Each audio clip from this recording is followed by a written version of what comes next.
6월달이 시작이 되었습니다. 6월은 호국 봉헌의 달이라고 이야기를 합니다. 6월달에는 나라와 또 민족을 지키기 위해서 희생하신 이런 많은 분들을 우리가 또 기억하고 또 감사하고 또 그들이 지켜온 이 나라를 어떻게 우리들이 지켜나가야 될 것인가를 늘 생각하며 기도해야 됩니다. 그래서 6월 한 달 동안에는 특별히 나라와 민족을 위해서 기도하는 일에 여러분들 열정을 가지고 또 이 나라를 위해서 우리가 해야 될 일들이 무엇인가를 우리가 점검하는 그런 한 달을 여러분들 기도하면서 보냈으면 참 좋겠다는 생각을 합니다. 그래서 오늘 6월 4일 첫째 주일에는 이 나라와 민족을 위해서 하나님을 믿는 우리들이 해야 될 일이 어떤 일일까라는 말씀을 오늘 우리가 읽은 사무엘상 이 7장 3절 이하에 있는 말씀을 통해서 우리는 나라와 민족을 위해서 무엇을 해야 될까? 이걸 한번 점검하는 그런 시간을 가지려고 합니다. 6.25라든지 이런 전쟁을 80% 이상은 겪지 않은 이런 세대가 지금은 살고 있어요. 그러다 보니까 그 6.25에 대한 전쟁에 대한 그 인식이 사실은 굉장히 이 많은 국민들한테 각인되어 있지는 않습니다.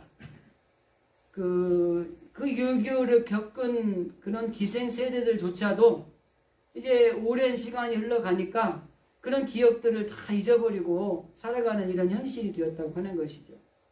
물론 그런 전쟁이 일어나서는 안 되죠. 정말 어려운 것 중에 하나가 이 전쟁이잖아요. 러시아나 우크라이나라는 나라들이 전쟁 중에 있고 세계의 많은 민족들이 내전 가운데 있는 민족들이 있습니다. 전쟁이라는 건 굉장히 우리에게 아픔을 주는 거죠.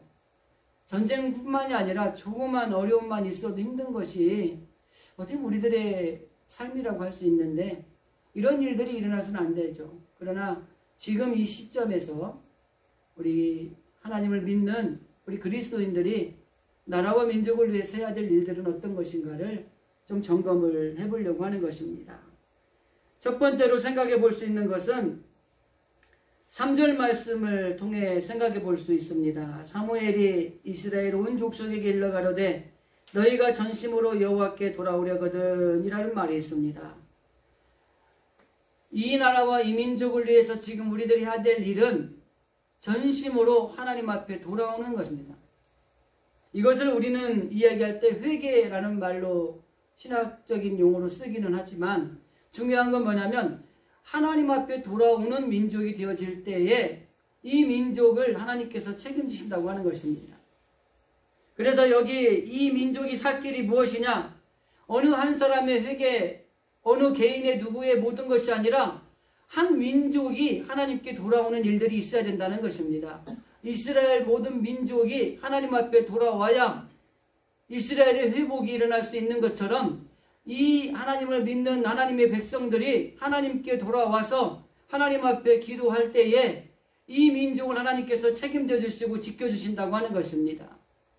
그래서 이 나라와 이 민족을 위해서 교회가 기도하고 그리고 이 교회 공동체에 모여있는 하나님의 백성들이 기도할 때에 이 나라 이 민족은 하나님께서 책임져 주시는 놀라운 복받는 나라가 될 수 있다고 하는 것입니다. 그래서 우리가 첫 번째로 나라와 민족을 해야 될 일은 뭐예요? 하나님 앞에 돌아와서 잘못된 것들을 회개하는 것이 필요하다고 하는 것입니다. 그러면서 사무엘은 이 3절 말씀에서 구체적으로 여호와께 돌아가는 운동이 어떤 것들인가를 세 가지를 짧게 이야기하고 있습니다. 첫 번째가 3절 이 중간 부분에 있는 말씀입니다. 제가 읽어드린 여호와께 돌아오려거든까지 읽어드렸고 그 다음에 이방 신들과 아스다롯을 너희 중에서 제하라 라는 말씀이 있습니다. 하나님 앞에 돌아오려거든 우리가 해야 될 첫 번째 일이 뭐예요? 아스다롯 그리고 이 이방의 신들을 제하여 버리는 일들이 먼저 우선되어야 된다는 것입니다. 그래서 우상을 제거해야 된다는 말이에요. 쉽게 말씀드리면 우상은 뭡니까? 오늘날 골로새서 3장 5절 말씀에 보면은 탐심은 곧 우상 숭배라. 세상에 대한 욕심이 우상을 숭배하는 것이 될 수 있다고 하는 것입니다. 근데 이 우상을 제거하지 않으면 안 된다고 하는 거예요. 여러분, 이 골로새서의 말씀의 기준으로 따지면 뭐냐면은 하나님과 나 사이에 가로막고 있는 어떤 장벽이 되는 것은 우상이 될 수 있는 겁니다. 하나님보다 내가 돈을 더 좋아하면 돈이 우상이 될 수 있는 거예요. 하나님보다 내 아내를 더 좋아하면, 물론 그럴 일이 없겠지만, 그렇지 않은가요? 여기서 좀 웃어주셔야 되는데, 아내를 더 사랑하면 그게 아내가 우상이 될 수 있는 거고, 거꾸로 하나님보다 남편을 더 사랑하는 일이 있으면 그 남편이 우상이 될 수 있는 거예요. 근데 아내나 남편이 우상되는 경우는 별로 없어요. 근데 이 가정에서 우상이 뭐가 돼요? 자녀가 우상이 되는 경우가 많아요. 하나님보다 우리 자녀를 더 사랑하고 하나님보다 우리 자녀가 더 우선순위에 둠으로 인해서 잘못하면 이 자녀가 우상이 될 수 있는 거예요. 그 위에 내가 좋아하는, 즐겨하는 취미생활이라든지 내가 즐겨하는, 좋아하는 것들을 하는 것이라든지 이런 것들이 하나님과 나 사이에 장벽이 되는 것들이 있다면 이게 우상이라고 하는 것입니다. 오늘날 우리는 하나님을 가장 우선순위에 두고 살아야 될 하나님의 사람들인 거예요. 그런데 이 하나님보다 더 좋아하는 것이 조금이라도 있으면 그게 우상이 되는 겁니다. 제가 늘 말씀드리는 거지만 사람이 어떤 말씀을 들을 때에 긍정적으로 받아들이느냐 부정적으로 받아들이느냐에 따라서 결과가 굉장히 다르게 나옵니다. 자, 제가 예를 들어서 지금 여러분들에게 자녀를 하나님보다 더 사랑하면 여러분 자녀가 우상이 됩니다라고 할 때 이걸 긍정적으로 받아들이면 어떻게 생각하시면 되냐면 하나님을 조금 더 사랑하고 우리 자녀도 많이 사랑하면 되는 거예요. 돈을 많이 좋아해도 괜찮아요. 근데 돈보다는 하나님이 내 생활의 우선순위가 되면 되는 거예요. 돈 때문에 하나님을 섬기는데 방해가 되면 그 돈은 과감하게 버릴 수 있는 그런 믿음이 있어야 되는 거예요. 그래서 우리가 긍정으로 받아들이는 게 필요하다는 것입니다. 자녀를 많이 사랑하세요. 많은 재물을 가지세요. 좋아하는 걸 마음껏 누리고 생활하면서 사세요. 그러나 그런 것들이 하나님보다 우에 가지 않게 하나님을 조금만 더 사랑하세요. 그러면 괜찮은 거예요. 그래서 성도가 어떤 경우에도 우리 가운데 있는 것들이 하나님과의 관계에서 장벽이 되는 것들이 있으면 그것이 우상이라고 하는 것입니다. 구약 성경에서는 이것을 영적인 간음이라 그랬어요. 하나님을 사랑한다면서도 세상에 있는 것들을 같이 사랑하는 것, 이게 영적인 간음이죠. 우리는 그런 영적인 간음을 너무 많이 하고 있어요. 하나님을 사랑하지 않는 건 아니에요. 하나님을 다 사랑해요. 그런데 하나님보다 못지않게 세상에 있는 것들을 사랑하고 하나님보다 조금 더 세상에 있는 것들을 사랑하고 있는 영적인 간음자들이 많이 있다는 겁니다.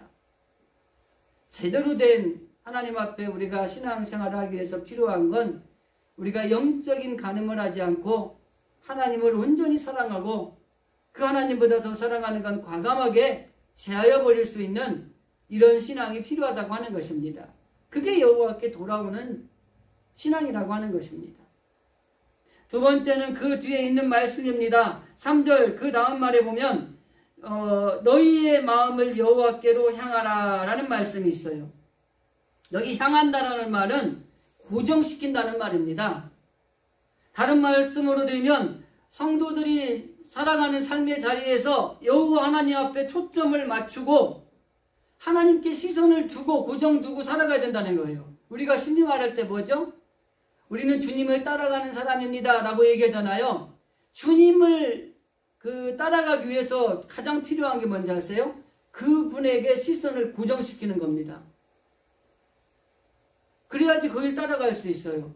여러분이 한 50cm 되는 매줄 이 길을 걸어간다고 할 때 여러분 거기에 얼마나 집중하겠습니까? 옆으로 떨어지지 않기 위해서, 그죠? 그런 마음으로 우리가 이 하나님께 시선을 고정하는 게 필요하다는 거예요. 그 하나님께 시선을 고정하는 것, 이게 바로 너희의 마음을 여호와께로 향해라, 이 말씀이 가진 의미라고 하는 겁니다. 잠깐 하나님 봤다가 또 세상 거 봤다가 이게 아니라 시선을 하나님께만 온전히 고정시켜 놓으라는 겁니다. 역대하 19장에 보면은 예후라는 선지자가 여호사밧 왕에게 한 이야기가 있습니다. 그러면서 이 여호사밧 왕이 잘못 살았어요. 그래서 책망을 합니다. 그리고 난 다음에 19장 3절에 보면 이런 말씀이 있어요. 그러나, 책망을 하고 난 다음에, 그러나 왕에게 선한 일도 있으니, 왕이 다 잘못한 게 아니에요. 잘못했을 때 예후라는 선지자가 당신은 이런 것들이 잘못됐습니다. 이렇게 해서 하나님이 당신을 버릴 것입니다. 그리고 난 다음에 3절에서 그러나 왕에게 선한 일도 있으니 그게 뭐냐면 이는 왕이 아세라 묵상들을 이 땅에서 없이 하고 마음을 오로지 하나님을 찾음이니라 이렇게 얘기하고 있어요. 그러니까 이 여호사밧 왕이 예후라는 선지자에게 책망을 들어요. 많은 책망을 앞에서 언급을 했어요. 그리고 나서 한 가지 선한 일을 했는데 그게 뭐예요? 당신의 마음이 하나님을 찾았다는 겁니다. 여러분 우리가 이 땅에 살면서 하나님 뜻대로 살지 못하는 거 참 많아요. 저도 그렇더라고요. 그런데 다른 건 없어요. 그래도 내 마음속에 하나님이 영원히 떠나지 않기를 기도하고 하나님을 찾는 일에 집중하는 게 필요하다는 거예요. 그래서 모든 일들을 행할 때에 하나님이라면 어떻게 하실까? 하나님 이건 어떻게 해야 될까요? 이런 자세를 가지고 하나님께 초점을 맞추고 살아가는 인생이 필요하다는 거예요. 이게 뭐예요? 쉬운 말로 말하면 하나님 제1주입니다. 뭘 먹을 때도 하나님 앞에 어떻게 먹어야 될 것인가, 뭘 마실 때도 어떻게 마셔야 될 것인가, 어떤 일을 행할 때에도 주님은 어떻게 하실까? 아니면 다윗처럼 하나님 이건 어떻게 해야 될까요? 라고 묻든지 이런 하나님 중심의 하나님 제1주의 하나님 앞에 시선을 고정하는 삶을 살아가는 것이 그 마음이 잘못한 것도 있지만 하나님이 그것을 선하게 보셨습니다. 이렇게 얘기하는 거예요. 하나의 더 예를 들어드리겠습니다. 역대하 30장에 보면은 6월절 규례를 어긴 백성들을 위해서 기도하고 있는 히스기야 선지자의 기도가 있습니다. 쭉 앞에 기도를 하여 그러면서 30장 19절에 보면 결심하고 하나님 곧 열조의 하나님 여호와를 구하는 아무 사람이든지 비록 성소의 결례대로 스스로 깨끗하게 하지 못하였을지라도 그들의 죄를 사하여 주옵소서. 6월절 규례대로 음식을 먹지 않고 더럽혀진 몸으로 와서 6월절 음식을 먹은 사람들에 대해서 기도를 하면서 혹시 그런 사람이 있다고 할지라도 여기 뭐라고 됐어요? 여호와를 구하는 아무 사람이든지, 그러니까 하나님 앞에 마음을 두고 있는 사람은 조금 벌레를 범했다 할지라도 그들의 죄를 좀 사해 주십시오. 이렇게 히스기야가 기도하는 거예요. 그리고 나니까 그 20절 말씀에 뭐라고 되어 있냐면 여호와께서 히스기야의 기도를 들으시고 백성을 고치셨더라 이렇게 기록되어 있어요. 여러분 우리가 하나님께 마음을 두고 하나님께 시선을 고정시키고 살아가는 사람은 하나님이 조금 흠이 있어도 조금 잘못했어도 그 마음을 보시고 하나님이 그들을 감싸주시는 거예요. 우리가 다른 건 모르지만 내 마음에 하나님을 꼭 모셔드리고 그 하나님이라면 어떻게 하실까? 하나님의 기준을 가지고 우리가 이 땅에서 살아가는 것이 필요하다고 하는 것입니다. 내 생각대로 판단하고 내가 움직이고 싶은 대로 움직여도 괜찮아요. 그렇지만 이왕 우리가 하나님을 믿는 하나님의 자녀들이라고 한다면 하나님께 시선을 고정시키고 하나님께 마음을 두어서 하나님이라면 이런 경우에 어떻게 하셨을까? 그리고 내 마음속에 다른 건 모르지만 하나님은 내 마음에 꼭 계셔서 그 하나님 중심으로 살려고 애를 쓰고 있구나. 이 정도 우리가 인정을 받아야 흠이 있고 잘못을 하고 쓰러지고 죄를 짓고 넘어져도 하나님이 그들의 죄를 사하시고 그들을 고치시는 은혜를 베푸신다고 하는 것입니다. 우리 마음에 하나님을 꼭 고정시키고 하나님을 집중시켜서 살아가는 것이 필요하다고 하는 거죠. 이게 여호와께 돌아오는 겁니다. 한 가지만 더 말씀드리면 여호와를 섬기는 것이 하나님께 돌아오는 것입니다. 오늘 우리가 읽은 3절 말씀의 마지막 부분을 보면은 여기 그 블레셋 사람의 손에서 건져낼 것이다 라는 말씀을 하고 4절에 보면 그들이 이스라엘 민족이 아스다롯 이 우상을 제거하고 여호와만 섬겼더라 라는 말씀이 있어요.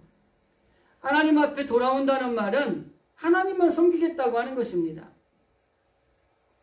여호수아 24장 마지막 장에 보면은 여호수아가 이스라엘 민족들에게 마지막 고별 설교를 합니다. 그러면서 그들에게 이렇게 설교를 합니다.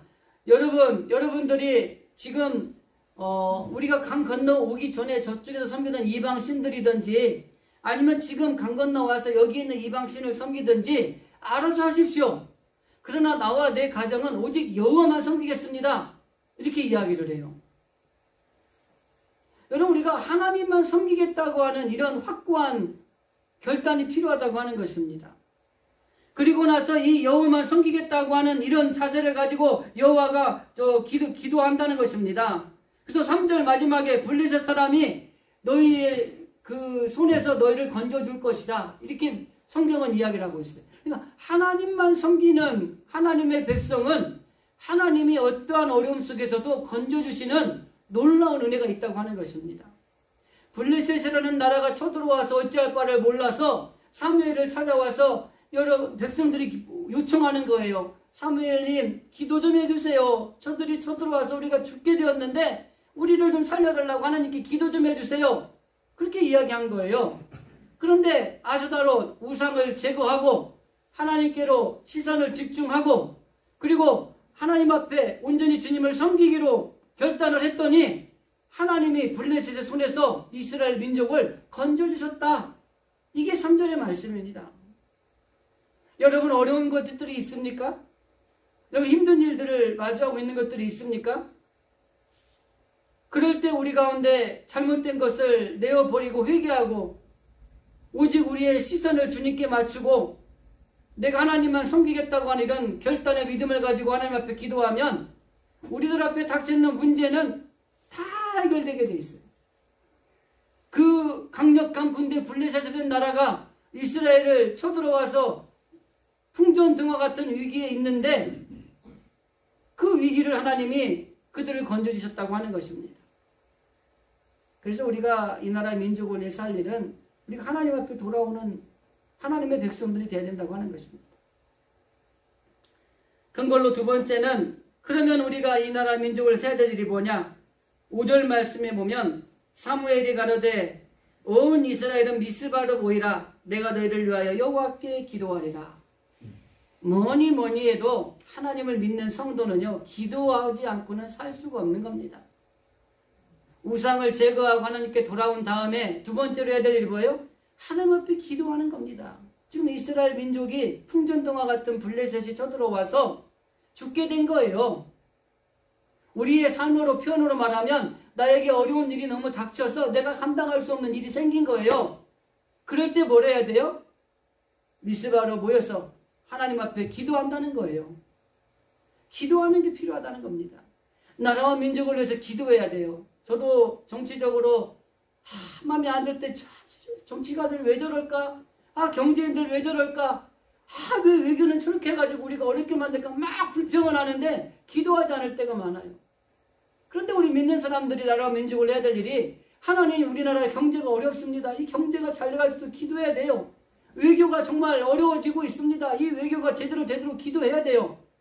그리고 우리 안보의 문제를 놓고도 기도해야 돼요. 우리 장로님 저 북한과의 관계에서 평화가 이루어지길 기도했잖아요. 기도하셔야 되는 겁니다. 그래서 우리가 여호와께 기도한다는 겁니다. 여기 사무엘이 고백한 대로 이 나라의 민족이 살 길은 뭐예요? 하나님 앞에 부르짖는 길입니다.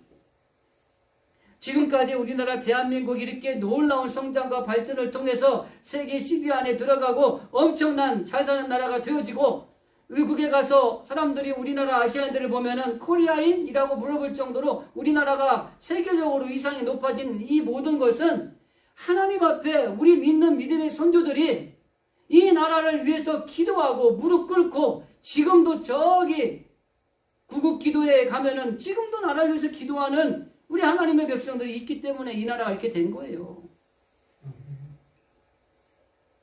뭐 정치인들이 잘하고 뭐 경제가 발전하고 물론 무시하지 못할 것들이죠. 그러나 그 근간에 하나님 앞에 기도하는 하나님의 백성들의 기도가 있었기 때문에 이 민족이 이렇게 놀라운 획기적인 성장과 그리고 발전과 잘 사는 나라가 됐다고 하는 것입니다. 그러면은 이 사무엘이 하나님 앞에 우리가 부르짖어 기도해야 된다는 구체적인 내용은 무엇이냐면 9절에 있는 말씀을 먼저 하나 볼 수 있습니다. 9절에 보면은 사무엘이 젖 먹는 어린 양을 취하여 온전한 번제를 여호와께 드리고 이스라엘을 위하여 여호와께 부르짖었다라는 말씀이 있어요. 여기 온전한 번제라고 하는 것은 희생의 제물입니다. 우리가 하나님 앞에 부르짖어 기도할 때 가장 먼저 기도해야 될 게 뭐냐면 희생적인 기도가 필요하다고 하는 것입니다. 번제는 희생제사로 드리는 것입니다. 그래서 이 희생의 제물을 여호와께 드렸다라고 하는 것은 하나님 앞에 부르짖어 기도할 때에 희생을 각오하는 기도를 드려야 된다고 하는 것입니다. 출애굽기에 모세가 이스라엘 민족을 이끌어 나올 때 보면 모세가 바로를 떠나 여호와께 기도했다라는 말씀이 있어요. 그러니까 바로가 마음이 바뀌어서 그 백성들을 떠나도록 내어주었다는 말씀이 있어요. 죽으면 죽으리라라는 마음으로 희생의 기도가 필요하다고 하는 것입니다. 그리고 두 번째는 6절 말씀의 근거를 좀 보면 알 수 있습니다.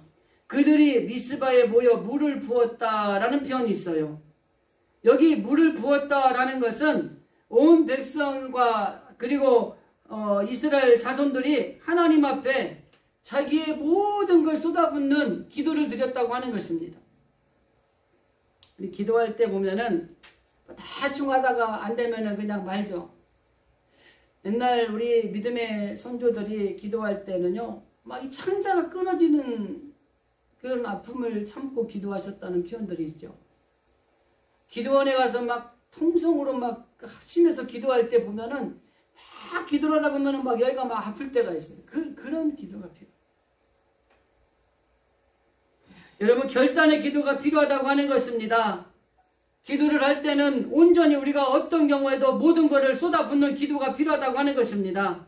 다니엘의 이 서에 보면은 다니엘이 포로로 잡혀가잖아요. 그리고 그 귀족들과 함께 조금 인물이 되고 좀 괜찮은 아이들을 골라서 이 왕궁에 거하게 합니다. 그리고 다니엘도 그 왕궁의 어느 방에 있었어요. 그런데 다니엘이 자기 고향에 있는 예루살렘을 향하여 창문을 열고 하루에 3번씩 기도를 하는 거예요. 근데 그때 기도를 어떻게 하느냐? 뭐라고 성경 표현하냐면 뜻을 정하여 라고 이야기합니다. 분명하게 뜻을 정해서 결단적인 기도를 했다고 하는 것입니다. 그래서 우리가 기도할 때에는요, 뜻이 있는 기도를 드리는 게 좋아요. 하나님 앞에 열심히 기도하고 안 되면 많은 게 아니라 하나님 이 기도를 가지고 우리가 결단의 기도를 합니다. 하나님 분명한 뜻을 정하여 기도합니다. 이 기도가 응답되기를 원합니다. 이런 기도가 필요하다고 하는 것입니다. 그래서 다니엘 6장에 가면 이런 말씀이 있습니다. 다니엘이 조서에 어인이 찍힌 것을 알고도 자기 집에 돌아가서 그의 방에 예루살렘을 향하여 열린 창에 전에 행하던 대로 하루 3번씩 무릎을 꿇고 기도하며 그 하나님께 감사했다. 어인이 찍힌 거예요. 왕의 명령이 찍힌 조서예요. 그 어인이 찍힌 조서 내용은 뭐예요? 왕이 왜 누구도 섬기면은 사자굴에 넣겠다는 거예요. 죽을 줄 알아요. 그러나 내가 뜻을 정한 기도가 있어요. 하루에 3번씩 저 이스라엘 향하여서 우리나라의 민족을 위해서도 기도할 것이고 모든 기도의 제목들을 가지고 뜻을 정해서 기도하는 게 있어요. 그런데 그 어인의 조서에 어인이 찍혔고 그대로 행했다가는 죽을 걸 알지만 그래도 자기가 행하던 대로 창문을 열고 하루에 3번씩 기도하더니 뭐라 그래요? 감사했다. 죽게 생겼는데 감사가 나옵니까? 안 하고 말지. 내가 지금 그래도 포로로 잡혀온 사람 중에 이렇게 뽑혀가지고 그래도 내가 괜찮게 지내고 있는데 내가 굳이 왜 이걸 해가지고 내가 왜 또 죽을 길을 걸어갈 필요가 있겠어? 뭐 까짓거 기도 안 하면 되지. 이럴 수 있지 않겠어요? 저 같으면 그랬을 것 같아요. 여러분들은 믿음이 좋아서 다니엘처럼 했겠지만 지금 내가 이 얻어놓은 명성이나 이거 좀만 있으면은 기회를 잡을 수도 있는데 이걸 내가 왜 버려? 기도하는 거 안 하고 말지. 이런 기도가 하나님 앞에 부르짖는 기도라고 하는 것입니다. 한 가지만 더 보면 6절 그 우리가 읽어드린 말씀, 그들이 미스바에 모여 물을 붓고 그날에 금식하고라고 하는 말씀이 있습니다. 여기 금식한다는 것은, 금식은 생명을 걸고 하는 기도예요. 죽으면 죽으리라 에스더가 그랬듯이 에스더에서도 그러잖아요. 그러면은 모든 민족에게 이야기해서 그들도 금식하게 하세요. 나도 여기서 금식하고 내가 죽으면 죽으리라는 마음으로 기도할게요. 그게 결사적인 기도입니다. 이거는 하나님 앞에 부르짖어 기도한다는 것이 대충 기도하다가 아이고 되지도 않고 아이고 허리도 아프고 무릎도 아프고 못 해먹겠네. 아 됐어 여기까지 하면 됐지 뭘. 그게 기회에 하나님께 부르짖는 게 아니라는 거예요. 분명한 뜻을 정해야 됩니다. 희생도 필요합니다. 그리고 죽음을 각오하는 결사적인 태도도 필요합니다. 이렇게 기도하는 것이 하나님 앞에 부르짖는다는 기도의 사무엘이 말하는 핵심이라고 하는 것입니다.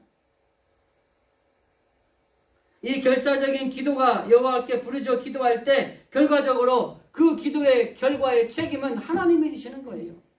자, 다니엘 얘기를 한 번 더 돌아갈게요. 그렇게 기도하고 감사했어요. 그랬더니 이 간신 같은 조정의 대신들이 왕에게 거자질을 한 겁니다. 왕이시여 조서의 어인을 지켜서 이렇게 하면은 사자굴에 넣는다고 했는데 이 다니엘이 가서 기도했어요. 그러니까 왕이 마음이 아프지만 어떻게 해요? 어인이 지켰기 때문에 다니엘을 사자굴에 넣습니다. 재수 참 없는 거죠. 내가 아까 말씀드린 그냥 눈 딱 감고 기도 안 했으면 이런 일 당하지 않을 텐데 내가 지금 죽게 생겼구나. 괜한 짓 했네.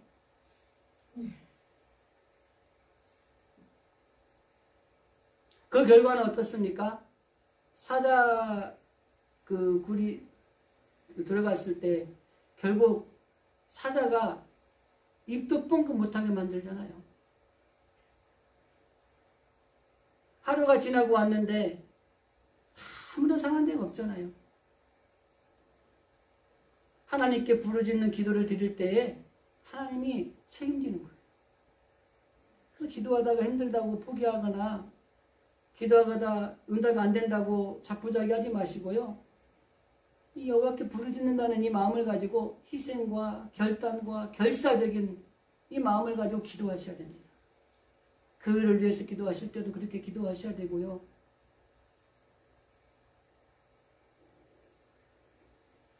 마지막 큰 제목으로 한 가지 더 말씀을 드리면 하나님을 믿는 우리들이 나라와 민족을 세워야 될 일,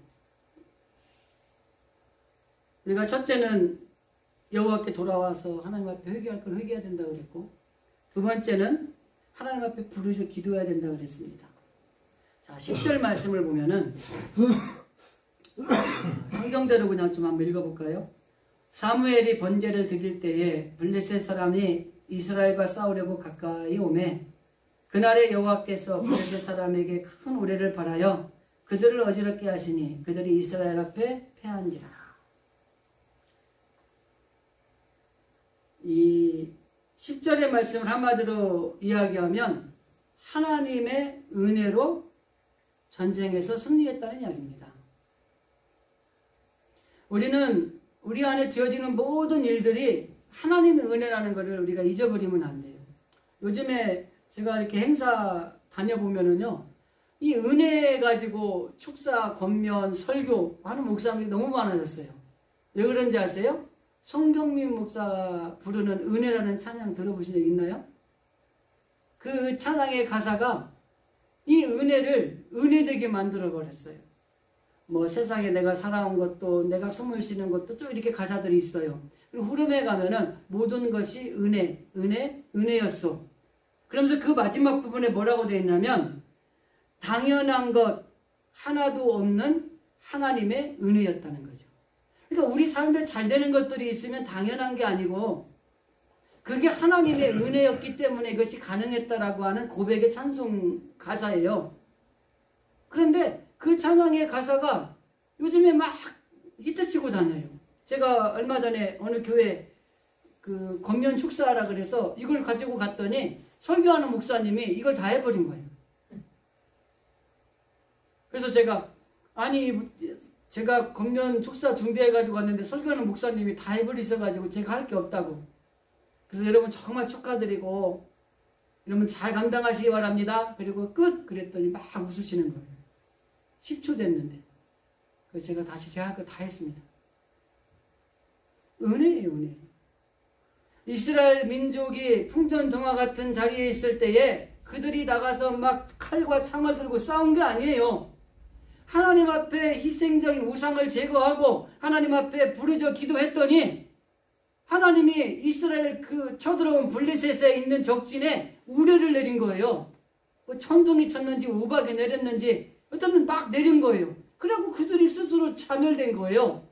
그리고 이스라엘 민족은 한 게 뭐예요? 아, 저 자리에 가서 우리가 그냥 가서 치기만 하면 되는 거예요. 그냥 주워 먹은 거예요. 이미 승리를 따는 당상인 거예요. 왜 그랬어요? 그들이 하나님 앞에 모여서 여호와께 부르짖고 금식하고 자기의 죄를 회개하고 하나님 앞에 열심히 기도했더니 하나님이 은혜를 베풀어 주셔서 그 싸우지도 않고도 이기게 하는 승리를 우리에게 주셨다고 하는 것입니다. 아까 앞에 말씀드렸지만 우리나라 대한민국이 이렇게 잘 사는 나라가 된 건 뭐 정치를 잘하고 경제를 잘하고 뭐 한 사람도 있어요. 그거 다 필요 없어요. 오직 하나님의 은혜가 이 나라의 민족을 향하여 베풀어졌기 때문에 이 잘 사는 민족이 된 거예요. 자, 당연한 것 같지만 당연한 거 하나도 없었고 모든 것이 하나님의 은혜라고 하는 이 가사처럼 대한민국 경제를 위해서 힘썼던 정주영이라고 하는 굵직한 사람도 있고 이건희라고 하는 굵직한 분들이 있죠. 정치도 잘했던 뭐 전직 대통령들도 있고 뭐 외교적으로도 잘했던 그런 또 훌륭한 또 뭐 정부의 관리들도 있었겠죠. 그러나 하나님의 은혜가 아니었다면 이게 이루어질 수 없는 일이라고 하는 것입니다. 저는 이 나라의 민족이 이렇게 잘 살게 된 것이 우리나라에 기독교가 들어온 지 100여 년 전에 수많은 우리의 선조들의 희생과 순교와 그들이 쌓아놓은 기도가 이제 뭉쳐져서 이 나라가 지금 이렇게 잘 살게 된 거예요. 우리 믿는 사람들이 그거를 먼저 인식하셔야 됩니다. 세상 사람들이 인정 안 해도 하나님을 믿는 우리들은 하나님의 은혜가 아니었다면 이 나라 민족이 이렇게 살 수가 없어요. 6.25 전쟁 때 이미 다 망해서 초폐화가 됐어야 되는 거예요. 그런데 그때도 하나님이 정말 그 전쟁을 통해 유엔을 통해서 16개국이 먼저 이 나라에 먼저 보내서 이 나라를 지키려고 하는 수많은 외국인들이 와서 군인들이 와서 희생을 당하잖아요. 이거 누가 보내주신 거예요? 하나님의 은혜라고 하는 것입니다. 그래서 우리는 모든 것이 하나님의 은혜로 이루어졌다고 하는 것을 기억해야 된다고 하는 것입니다. 그래서 늘 기도하실 때 여러분 이 기도가 필요해요. 제가 권면할 때 그 임직받는 분들한테 그런 얘기 했어요. 여러분이 일생 동안 하나님의 일을 하는 동안에 하나님의 은혜가 여러분의 마음에 머물러 있기를 기도하십시오. 그렇게 제가 권면했어요. 여러분 우리들의 마음에 하나님의 은혜가 머물러 있기를 기도하셔야 됩니다. 은혜로 할 때에는요 뭐든지 잘 되게 돼 있어요. 근데 은혜가 사라지면은요 안 되게 돼 있어요. 그래서 늘 우리 가운데 은혜가 머물러 있기를 기도하셔야 돼요. 그러면 용서도 되고요. 그러면 기쁨으로 받아들일 수도 있고요. 아무런 것들이 문제가 되지 않아요. 은혜가 사라질 때에 용서가 안 되고 다툼이 일어나고 불화가 생기고 근심, 걱정, 염려, 불안이 생기고 그래서 우리는 늘 하나님의 은혜가 우리 안에 머물러 있기를 원합니다. 이런 기도가 필요합니다. 시편에 있는 말씀 하나 읽어드리고 마무리하겠습니다. 여호와께서 집을 세우지 아니하시면 세우는 자의 수고가 헛되며 여호와께서 성을 지키지 아니하시면 파수꾼의 경성함이 헛하로다. 너희가 일찍 일어나고 늦게 누우며 수구의 떡을 먹음이 헛되도다. 그러므로 여호와께서는 사랑하는 자에게 잠을 주시는도다. 4절 말씀부터 한 번 더 읽겠습니다. 이스라엘을 지키시는 자는 졸지도 아니하시고 주무시도 아니하시리로다. 여호와는 너를 지키시는 자라. 여호와께서 내 우편에서 내 그늘이 되시나니 낮은 해가 너를 상치 아니하며 밤에 달도 너를 해치 아니하리로다. 여호와께서 너를 지켜 모든 환난을 면케 하시며 내 영혼을 지키시리로다. 여호와께서 너의 출입을 지금부터 영원까지 지키시리로다. 이 말씀을 믿고 나라와 민족을 위해서 해야 될 일을 감당하면서 하나님의 나라를 위해서도 이 일을 잘 감당하는 우리 진실의 성도들이 되어줄 수 있기를 주님의 이름으로